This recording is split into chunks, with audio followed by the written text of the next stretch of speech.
스테슈아 공포라디오. 뭉개진 다리. 이건 제가 대학교 2학년 때의 이야기입니다. 대학 강의가 끝난 후 친구 집에서 불고기 파티를 하기로 했습니다. 6명 정도를 초대했고 모인 건 3명. 불고기 파티 장소 제공자인 A씨, 좋아하는 피규어를 매일 들고 다니는 오타쿠 O씨, 그리고 저입니다. A씨의 집으로 향하는 전철 안. 가장 가까운 역에 다가가니 저게 우리 집이야 라고 A씨가 어느 맨션을 가리켰습니다. 그 맨션은 주위의 어느 맨션보다도 눈에 띄는 거대한 오렌지색 맨션이었습니다. 가까이 가면 갈수록 그 맨션이 멋스럽고 비싸 보이는 맨션으로 보였습니다.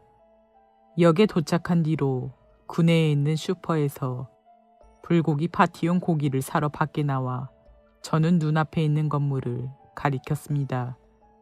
아, A씨 집 여기지.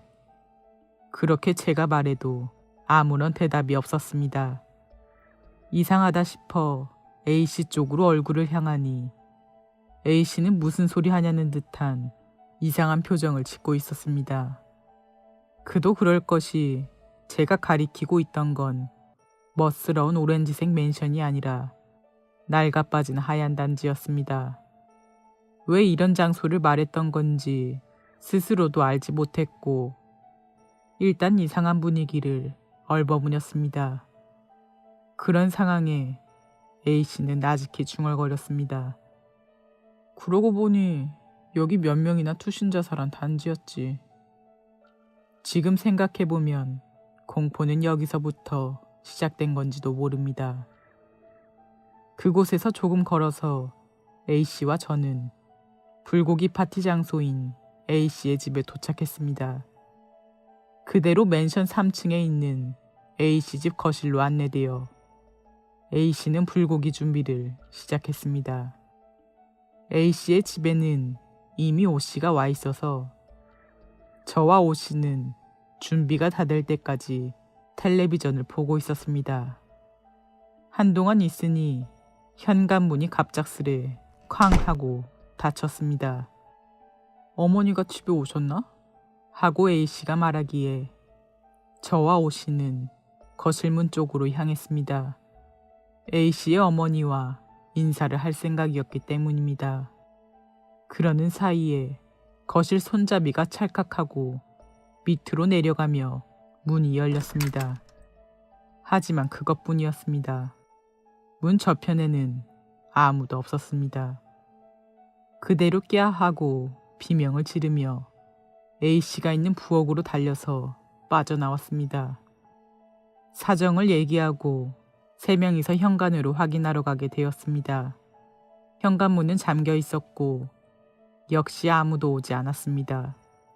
그 뒤에도 방에서 레붐이 나거나 아무도 없을 터인 방에서 인기척이 나는 등 여러 일이 일어났습니다.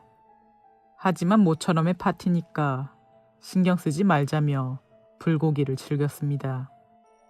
그 뒤 밤도 깊어져 불고기 파티는 끝났습니다. 밤도 늦었기에 A씨가 역까지 배웅해 주기로 해서 저희들은 A씨의 집을 나왔습니다. 엘리베이터가 없었는지 기억나지 않지만 맨션의 계단을 내려올 때 등 뒤에서 기분 나쁜 기척을 느꼈습니다. A씨, O씨, 저 순서로 내려왔기 때문에 뒤에 누군가가 있을 리 없습니다. 섬뜩한 기운을 느끼며 지면까지 앞으로 5계단 정도까지 왔습니다. 한순간 무슨 일이 일어났는지 몰랐지만 양 발을 무언가에게 붙잡힌 감각이 들어 발을 앞으로 내딛지 못하고 저는 계단에서 머리부터 떨어져 버렸습니다. 머리나 몸보다도 발목이 아파서 무릎으로 서 있는 때에 걱정하시며 A씨와 O씨가 왔습니다. 떨어진 거야? 괜찮아? 라고 다가온 두 사람은 저를 보고 커다란 비명을 지르며 저의 어느 부분을 가리켰습니다. 그 손끝을 따라가 보니 아까부터 괴로웠던 제 발목을 말한다는 것을 알게 되었습니다. 그대로 저는 제 발목을 보았고 저는 목소리도 나오지 않을 정도로 망연자실할 수밖에 없었습니다. 제 다리는 마치 점토처럼 물컹물컹 변형되어 있었습니다. 저는 즉시 손으로 제 발목을 누르고 손으로 더듬어 원래의 형태로 만들어 나갔습니다. 다리가 변형되어 버린 공포와 빨리 치료해야 한다는 마음이 뒤엉켜 머릿속은 새하얘졌습니다. 어느 정도 형태를 원래대로 돌리고 두 사람에게 부축받으며 역 플랫폼에 도착했습니다. 더 이상 폐를 끼치면 안 된다고 느껴 A씨와 O씨와는 여기서 헤어졌습니다. 어떤 원리인지는 모르겠지만 다행스럽게도 뼈까지는 부러지지 않았던 것 같습니다. 그리고 바로 부모님에게 전화했습니다. 제 어머니는 혼이라든가 그런 류에 민감하기 때문에 제가 지금 어떤 상황인지 헤아리고 있었을 거라 생각합니다. 그 전화가 끝난 뒤 갑자기 저는 어느 충동에 사로잡혔습니다. 이유는 모르겠지만 무슨 일이 있어도 플랫폼 위에서 선로 위로 뛰어내리고 싶어졌습니다.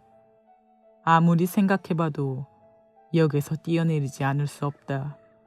그런 갈등과 싸우며 저는 어떻게든 제 집으로 돌아왔습니다.